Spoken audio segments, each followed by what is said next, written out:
શ્રી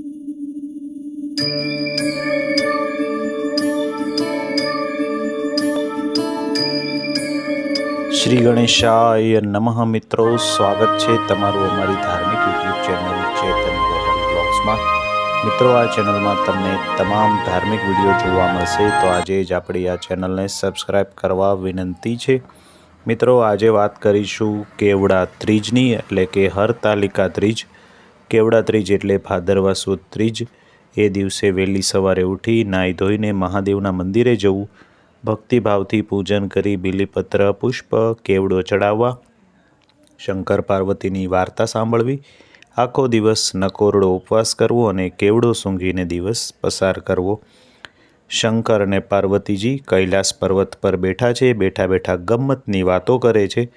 એવામાં વાત નીકળી એટલે પાર્વતીજીએ કહ્યું, હે નાથ, મેં તમને પરણવા માટે ઘણા વ્રત કર્યા, તેમાં કયા વ્રતના પ્રભાવથી હું આપના જેવા સમર્થ સ્વામીને પામી, એ વાત કૃપા કરીને મને કહો।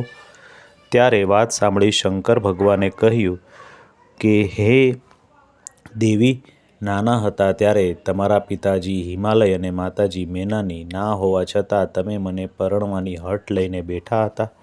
મને પરણવાને માટે તમે ઘણું કઠોર તપ કર્યું, ઘણા વર્ષો સુધી તમે અન્ન જળનો ત્યાગ કર્યો, 12 વર્ષ સુધી તો તમે ઊંધા મસ્તકે લટકતા રહ્યા, મુશળધાર વરસાદમાં તમે ઉઘાડા આકાશ નીચે ઘણો વખત રહ્યા, ઘણો વખત તો માત્ર પાંદડા ખાઈને તમે વિતાવ્યા, ધોમધકતો ઉનાળાનો તાપ અને શિયાળાની કડકડતી ઠંડી પણ તમે સહન કરી। ત્યારે પાર્વતીજીએ કહ્યું, આપની વાત સાચી છે હે નાથ। હવે એક વખત તમારા પિતા તમારા લગ્નની ચિંતા કરતા બેઠા હતા, ત્યાં નારદજી ત્યાં આવી ચડ્યા। નારદજીએ તમારા લગ્ન વિષ્ણુ ભગવાન સાથે કરવાની વાત કરી તમારા પિતાને કરી, ત્યાંથી તેમને ખૂબ દુઃખ થયું। તમારી સખી પાસે જઈને તમે રડવા લાગ્યા, બરાબર છે ને?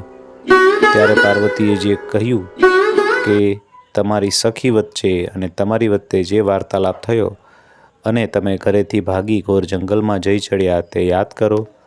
હે મારી પ્રિય સખી, તું તો મને જાણે છે કે હું શંકર ભગવાનને શુદ્ધ મનથી વરી ચૂકી છું।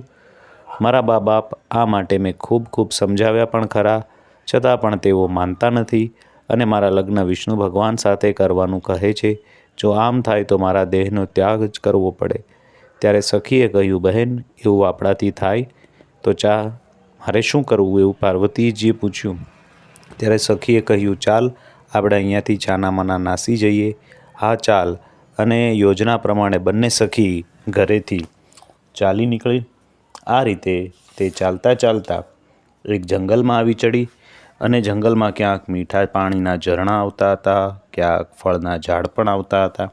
એટલે તમે જ્યાં ભૂખ લાગી ત્યાં ફળ ખાતા અને જ્યાં તરસ લાગે ત્યાં પાણી પીતા હતા। ચાલતા ચાલતા તે રસ્તામાં એક ગુફા આવી।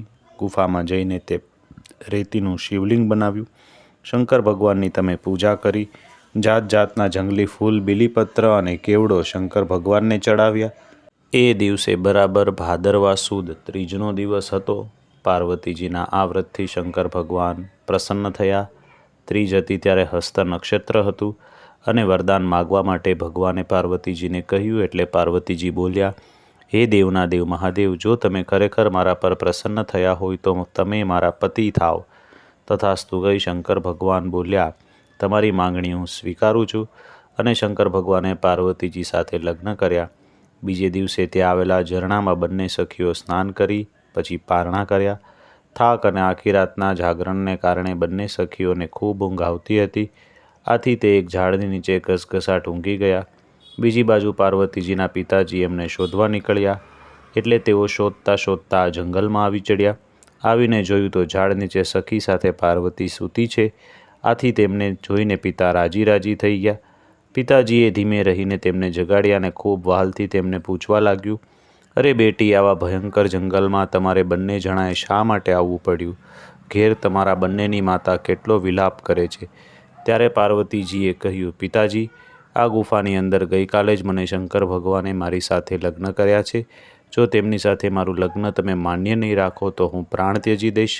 અને પાર્વતીજીના વ્રતના પ્રભાવને કારણે પિતાજી હિમાલયે પણ પાર્વતીજીની આ વાત સ્વીકારી લીધી। પછી બંને સખી ઘરે ગઈ। બંને હિમાલય ભગવાન શંકરને જાન જોડીને પાર્વતીજીને પરણાવવા માટે ભગવાનને કંકોત્રી લખી મોકલી. શંકર ભગવાને હિમાલયની આ લગ્ન પત્રિકા સ્વીકારી લીધી અને તેઓ જાન જોડીને વાજતે ગાજતે પાર્વતીજી સાથે લગ્ન કરવા આવી ચડ્યા.